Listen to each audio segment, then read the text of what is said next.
গ্রাম আসলে মাটি ও মানুষের কথা বলে, তাই গ্রামে আসলে কোনো মানুষেরই ফিরে যেতে ইচ্ছে করবে না যান্ত্রিক শহরে। আসসালামু আলাইকুম, আমি আনিকা উইশ আনিকা ব্লগ থেকে আরও একটি ভিডিও দেখার জন্য আমন্ত্রণ জানাচ্ছি। আশা করছি সবাই যে যার জায়গায় ইমান ও স্বাস্থ্যে ভালো আছেন। আমরাও আপনাদের দোয়া ও ভালোবাসা আল্লাহর রহমতে ভালো আছি। ঈদের পরের দিনই আমি বাবা মার কাছে বাড়িতে চলে এসেছিলাম। যেহেতু এখন প্রচণ্ড গরম পড়ছে, তাই বাড়িতে একেবারে হাসপাস অবস্থা। এই গরমের মধ্যে একদিন একেবারে মেঘ করে মুষলধারে বৃষ্টি। সে কি বৃষ্টি! শিলা সহ বৃষ্টিপাত হচ্ছিল। তো আমার বাচ্চারা খুব কাছ থেকে এবার প্রথমবারের মতো শিলা দেখছিল। তো ছোটটা বলছিল যে ফ্রিজটা কোথায়, যে এত বড় বড় বরফ পড়ছে। তো খুব হাসাহাসি করছিলাম আমি, মা, বাবা, আর ওরা খুব মজা করছিল। বারান্দায় বসে একেবারে কাছ থেকে বৃষ্টি দেখছিল। আর এত বৃষ্টি হচ্ছিল যা এই গরমে খুবই দরকার ছিল। আর আমার বাবা সবচেয়ে বেশি খুশি হয়েছেন তার গাছদের জন্য। যেহেতু বৃষ্টিটা গাছের জন্য খুবই দরকারি, তাই সে খুব খুশিতে ছিল যে এই বৃষ্টির পানিতে গাছগুলো একেবারে সতেজ হয়ে যাবে। আর কিছুক্ষণের ভিতরেই এই মেঘ কেটে গিয়ে একেবারে সূর্য উঁকি দিল।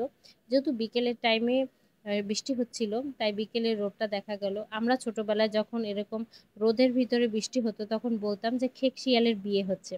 আপনারা কে কে এই জিনিসটা বলতেন আমাকে কিন্তু জানাতে পারেন। তো বৃষ্টি কিছুক্ষণের পরে সন্ধ্যার আগেই বৃষ্টি চলে গিয়েছিল। তবে ওয়েদার একেবারে ঠান্ডা হয়ে গিয়েছিল। গ্রামের একটা খারাপ সাইড হচ্ছে এই যে বৃষ্টি হয়েছে কিছুক্ষণ, এতে একেবারে ইলেকট্রিসিটি সারা রাতে আসেনি। মানে গত দিন বৃষ্টির আগে যে গিয়েছে, তার পরের দিন মানে সকাল 8টার সময় কারেন্ট এসেছে। তো বেশি একটা কষ্ট হয়নি, যেহেতু ওয়েদার ঠান্ডা ছিল, তাই সারভাইভ করা গেছে।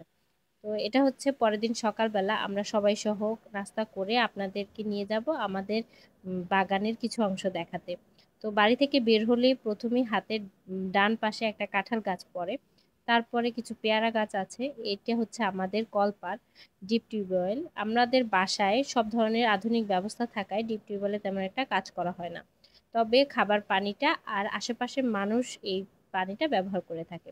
আর ডিপ টিউবওয়েলের পাশেই হচ্ছে বাবার লিচু গাছ। এখানে অনেক লিচু ধরেছিল, কিন্তু বাড়িতে কেউ না থাকায় লিচুগুলো ঝরে গেছে। তারপরে দেখিয়ে দিয়েছে আঙ্গুর গাছ। আর এটা হচ্ছে সবেদা গাছ। সবেদা গাছে অনেকগুলো সবেদা হয়েছে আর সাথে অনেক ফুল ফুটেছে।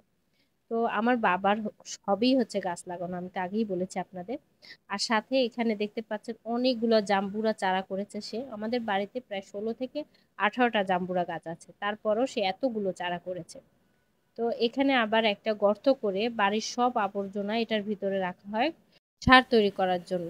আর আমাদের বাড়িতে সবচেয়ে বেশি যে গাছ দেখা যায় সেটা হলো সুপারি আর গাব গাছ। এখানে ওখানে মানে সর্বত্র গাব গাছ আর সুপারি গাছ দেখতে পাবে। আর বাড়ির পিছনে যে লাকড়ির চুলা আছে তার পিছনে বাবা কিছু টমেটো গাছ লাগিয়েছেন। যেহেতু এখানে সব অনেক বড় বড় গাছ, তাই রোদের আলো তেমন একটা পৌঁছায় না। তাই বাবা কয়েকদিন পর পর গাছগুলো ছেঁটে দেওয়ার ব্যবস্থা করেন, যাতে চারা গাছগুলো রোদে দেখা পায়।